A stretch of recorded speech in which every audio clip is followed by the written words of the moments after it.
Oke, Assalamualaikum warahmatullahi wabarakatuh. Selamat siang.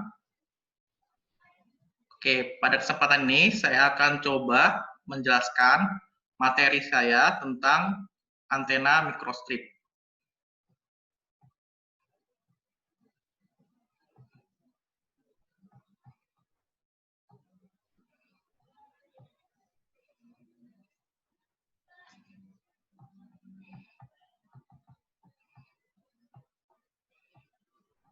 Ya, antena dan aplikasi pada antena microstrip.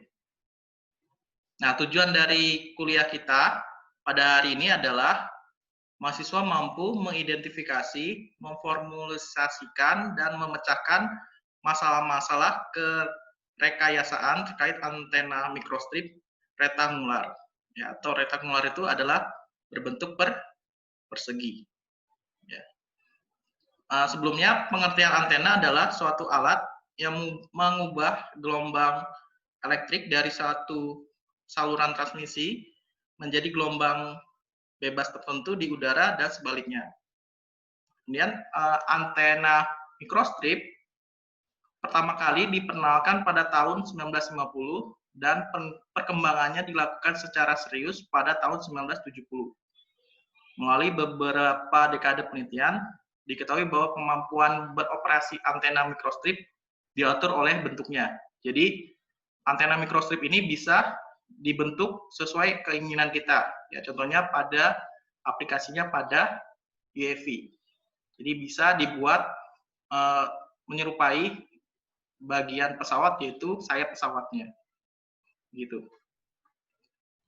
Ini overview dari materi kuliah kita hari ini, yaitu yang pertama ulasan materi dengan desain antena microstrip rektangular sederhana, kemudian ada latihan, ada tugas mandiri, dan tugas kelompok.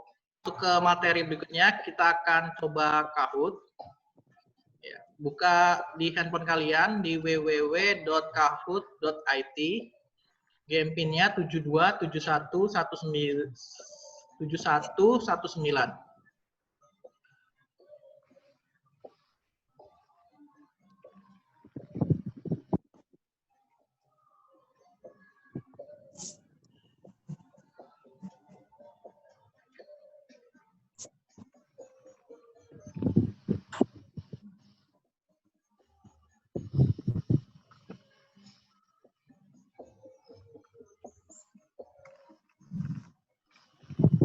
Oke, kita coba mulai saja.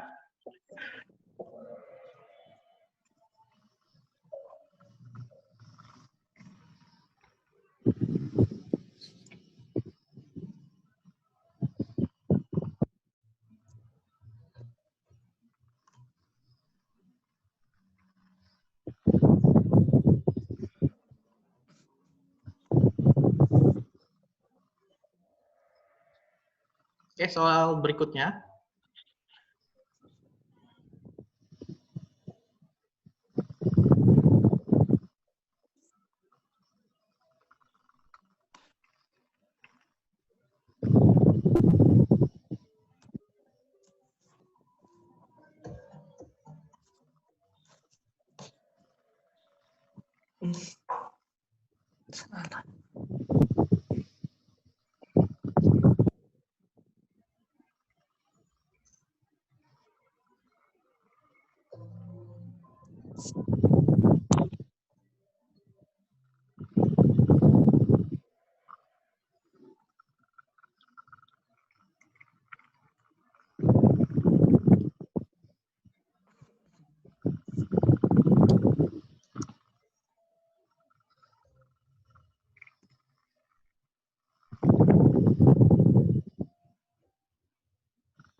Yang mana menyusul?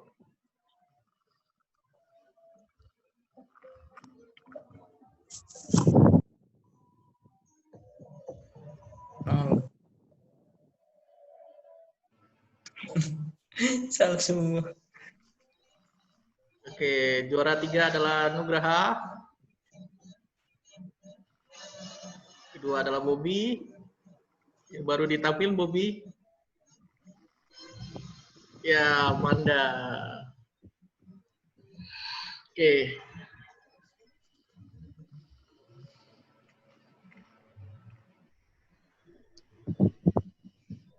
Intermezzo saja.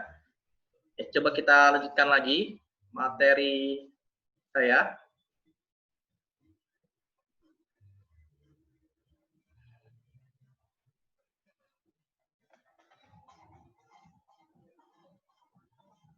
Oke. Nah, pada kuliah sebelumnya, saya menjelaskan tentang karakteristik antena. Ada antena yang berbasis pada wire atau pada kawat ya. Ini contoh dari antena dipol ya, dihubung secara yagi. Kemudian ada bentuk-bentuk lainnya, dan ini yang berbasis apertur ya, atau pada suatu luasan tertentu ya. Jadi berbentuk parabola seperti ini. Nah, ini adalah gambaran dari rectangular microstrip antena atau RMSA pada UAV. Jadi dia bisa berbentuk persegi, kemudian dihubungkan atau diletakkan pada sayap. Nah, ini keunggulan dari antena microstrip, bisa dipasang pada suatu bahan berupa luasan persegi tertentu. Nah, ini contoh dari antena microstrip. Nah, bagi yang belum pernah melihat antena microstrip, ini adalah contoh dari antena microstrip. Ya, jadi dia berbentuk persegi seperti ini. Jadi gunanya ini untuk mengirim dan menerima serta menyeleksi sinyal elektrik yang dikirimkan oleh pengirim dan penerima. Biasanya berupa TX dan RX. Nah, ini contoh dari microstrip lainnya. Jadi ada yang hanya satu planar, ada yang berbentuk rektangular.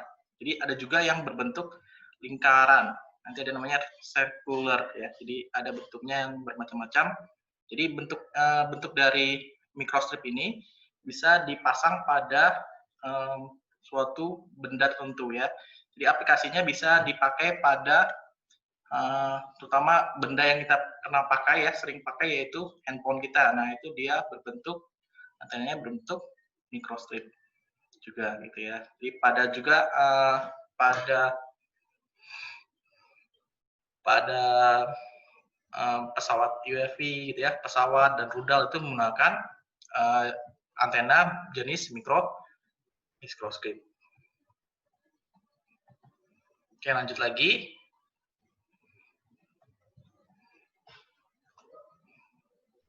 Nah, ini contoh tadi ya, RMSA atau rectangular microstrip antena pada UAV. Nah, ini tadi contoh dari gambaran secara rectangular, disusun secara persegi seperti ini. Dan yang berbentuk rudal itu dibuat mengelilingi si rudal. Seperti ini. Tapi tetap bentuknya persegi. Jadi ciri khas dari microstrip ini dia berbentuk persegi. Jadi dia punya bagian lebar dan bagian panjangnya. Gitu. Ini contoh dari moving object tracker. Ya, jadi untuk trackernya bagian di ground-nya atau di bagian bawahnya itu dia menggunakan moving RMSA disusun secara persegi seperti ini ya. Diparalelkan seperti ini. Nah, jadi ada bagian-bagian dari microstrip itu, ada bagian pad dan substrate ya. Jadi sini bagian ini bagian padnya. Ya, terlihat ya, ini bagian padnya ya, yang seperti ini. Dan di sini ada substratnya. Nah, substrat itu dia berasal dari bahan dielektrik atau bahan yang tidak bisa mengalirkan listrik. Sedangkan si PET-nya dia bisa mengaliri listrik. Contohnya menggunakan ini tembaga ya, tembaga, perak ataupun emas. Ya. Jadi yang bisa mengalirkan listrik secara baik, konduktivitasnya lebih baik gitu ya. Jadi untuk ini bagian pads-nya, yang kotak ini, yang kecil ini pads-nya, dan ada bagian substratnya. Ya, substrat itu dia bahan di elektrik, dan bahan di elektrik itu punya permeabilitas relatif ya, epsilon 0 dan epsilon R-nya. Jadi dalam pembuatan antena microstrip ini dia bisa dihitung ya, dihitung dari panjang dan lebar bagian dari yang kita mau buat ya. Jadi di sini ada pads dan ada substratnya. Jadi ada jaraknya ya antara pads dengan substratnya. Oke, ini adalah perhitungan atau persamaan atau rumus untuk menghitung panjang dan lebar dari rectangular microstrip antena atau RMSA. Untuk menghitung lebarnya itu kita ya, lebar itu adalah bagian yang bagian sini ya, kan sama dengan 1 dibagi 2 dikali frekuensi resonansinya dikali dengan akar min0 dikali epsilon 0. Ini dikali dengan akar 2 dibagi epsilon R plus 1. Untuk panjangnya itu akan sama dengan 1 dibagi dengan 2 kali frekuensi resonansi dikali akar epsilon referensi dikali akar mu0 dikali epsilon 0 kemudian dikurang dengan 2 kali delta L. Nah, untuk menghitung delta L itu kita harus hitung dengan delta L dibagi H sama dengan 0,412 ya. Kemudian epsilon referensi ditambah 0,3 dikali dengan lebar dibagi H adalah ketebalan dari konsentrat dielektriknya ditambah 0,264 dalam kurung dibagi dengan buka kurung epsilon referensi dikurang 0,258 kurung dikali dengan lebarnya dibagi dengan tinggi konsentratnya ditambah 0,8 kurung. Nah, untuk menghitung epsilon referensi atau konstanta dielektrik referensinya akan sama dengan epsilon R ditambah 1 dibagi 2 ditambah epsilon R dikurang 1 bagi 2 dalam kurung 1 tambah 12 H bagi W lebarnya kurung dipangkat min setengah. Oke, untuk sebagai latihan kalian untuk lebih paham lagi, coba kerjakan soal berikut. Ya, ada sebuah soal desain sebuah antena microstrip rektangular yang dapat beroperasi pada frekuensi 10 GHz. Antena tersebut menggunakan substrat RT dibagi duroid 5880 yang memiliki konstanta dielektrik 2,2 dan ketebalan substratnya 0,1588 cm. Ya, jadi kalian disuruh menghitung panjang dan lebar dari antena microstrip. Ya, coba dihitung.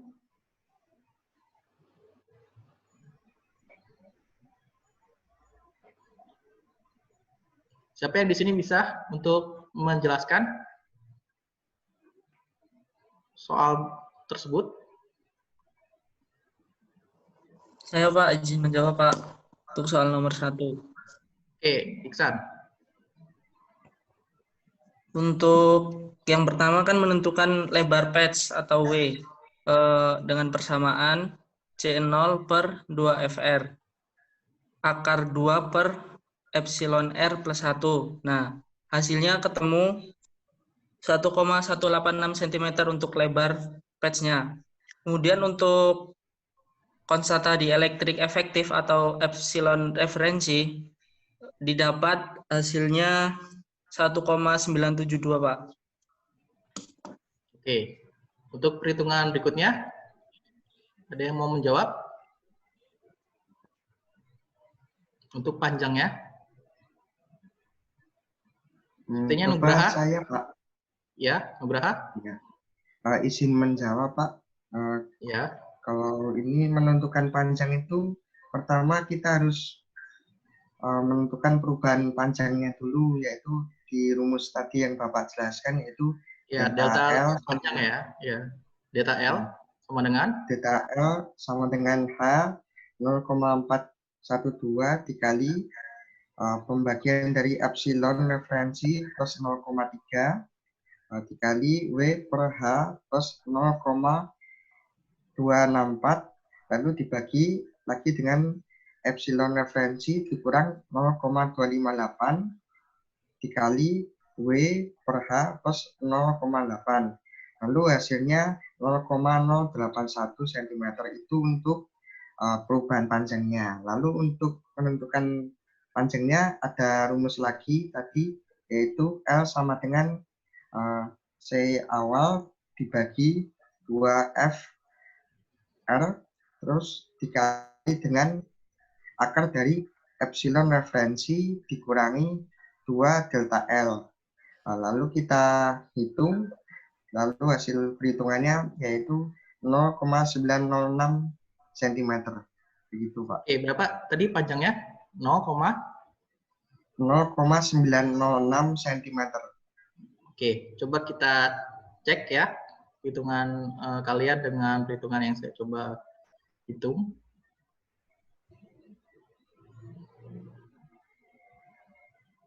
Jadi ya, benar tadi kita untuk menghitung lebarnya atau tentukan lebar patch-nya dulu ya, yaitu W sama dengan C0 dibagi 2 frekuensi referensi dikali akar 2 dibagi epsilon R plus 1. Sehingga hasilnya adalah 1,186 cm. Kemudian kita harus tentukan nilai dari konstanta dieelektrik efektif atau epsilon referensinya itu akan sama dengan persamaan yang tadi kita dapatkan 1,972. Dan untuk perubahan panjangnya atau delta R-nya akan sama dengan 0,081 cm. Dan panjang patch-nya sehingga kita dapatkan L sama dengan 0,906 cm. Ya, sama dengan yang kalian kerjakan. Oke, kita sampai pada kesimpulan dan pertanyaan. Coba mungkin ada yang belum jelas, bisa ditanyakan pada sesi ini. Ada yang mau bertanya?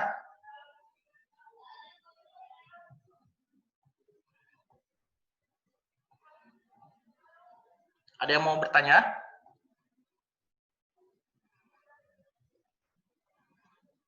Saya persilakan.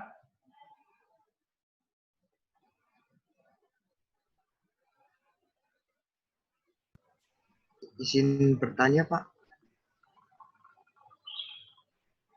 Nugraha mau bertanya? Iya, Pak. Suaranya Izin bertanya. Ya, bertanya. Di unmute suaranya. Ya, tes. Apakah terdengar, Pak? Ya. Pertanyaannya, Nugraha? Ya, izin memperkenalkan diri, Pak. Nama saya Nugraha. Saya mau bertanya, keunggulan dari antena microstrip ini apa saja ya, Pak, dibanding antena lain? Oke, untuk keunggulannya ya. Oke, ada kelebihan dari antena microstrip ini yaitu mempunyai bobot yang ringan dan ukurannya kecil ya. Jadi bentuknya ini kecil ya. bobotnya kecil daripada antena yang biasanya. Contohnya parabola ya. Jadi kalau antena parabola kan dia besar kan bentuknya. Nah, bobot dari antena microstrip ini relatif ringan gitu ya. Contohnya pada penggunaan pada handphone itu juga bisa.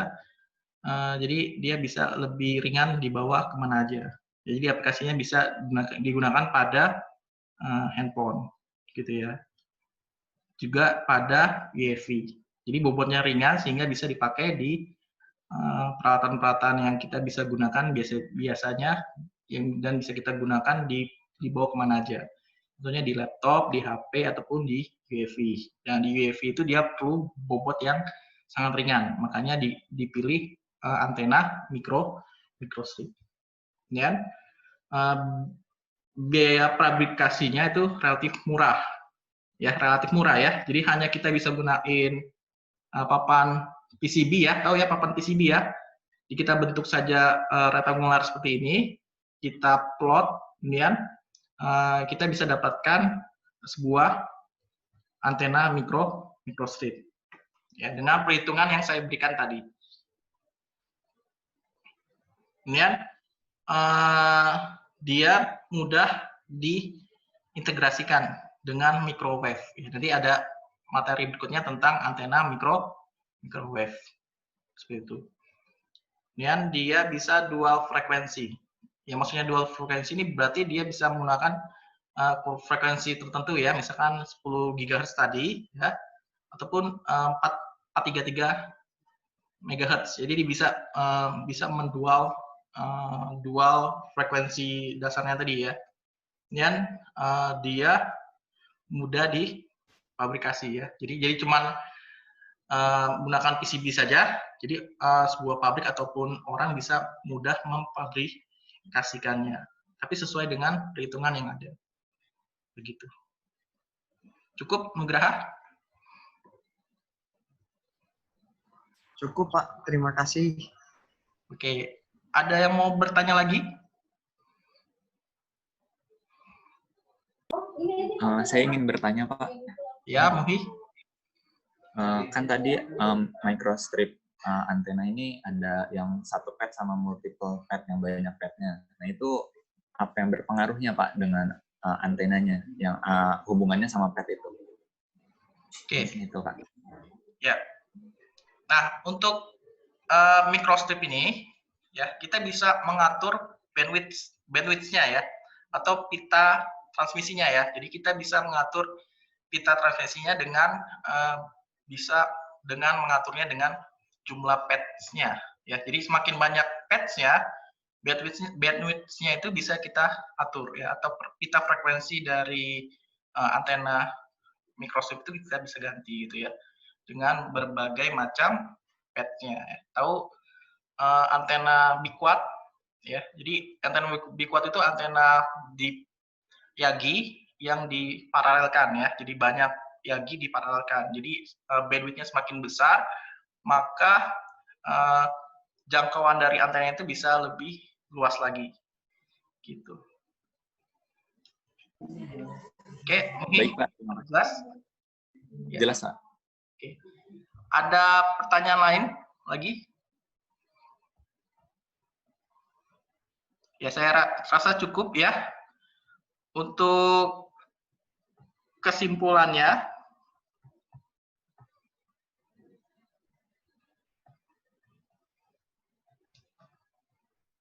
ya, desain antena microstrip atau rektangular ini ya bisa ditentukan dengan perhitungan dan didapatkan panjang dan lebar jika diketahui nilai konstanta dielektriknya, frekuensi resonansi, dan ketebalan bahan dielektrik atau H-nya. Ya, ini ada tugas mandiri. Coba dikerjakan di rumah, dan ada tugas kelompok. Dibuat 5-6 mahasiswa. Dikumpul pertemuan berikutnya. Oke, materi hari ini akan saya share di grup WhatsApp ataupun di Vclass. Oke, atas perhatiannya saya sampaikan terima kasih. Wassalamualaikum warahmatullahi wabarakatuh.